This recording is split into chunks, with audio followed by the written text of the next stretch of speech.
Hey friends, so we're gonna talk about this. What's the deal with black mold? We get this question a lot. I found black mold in my bathroom. I found black mold in my attic. My sister came over and said, oh my gosh, that's black mold. There's hundreds of thousands of species of mold and like 20,000 of them are black in color.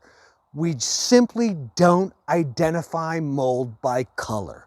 It's that easy. Now, everybody's worried about, because you read on the internet, you can Google black mold and there's tons of things that are gonna come up and you can scare the bejeebers out of yourself. Here's the thing. Most of the time, what people are talking about when they're referring to toxic black mold or black mold is one specific strain of mold called Stachybotrys.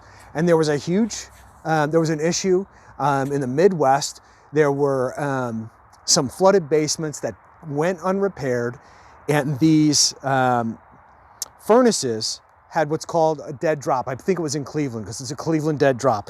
And they were taking the return air from the basement and sucking it up and spreading this stuff throughout the home and throughout the structure.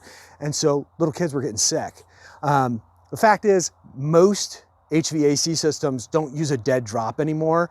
And they take the return air from the living space and not within the basement often. It's within, you see returns in each room, and that's what's replenishing the air within the system.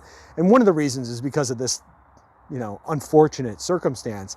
And the fact is, Stachybotrys needs a constant water source in order to thrive.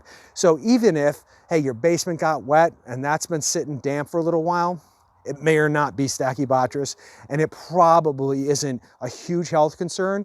That doesn't mean you don't want to address it, because you're definitely going to want to address it.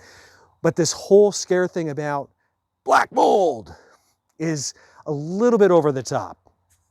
You don't need to really test it, because if you have visible mold growing, you just want to get rid of it. Now, we've talked about it in other videos on how to get rid of it. You're going to cut things out, clean it, and how you use that process.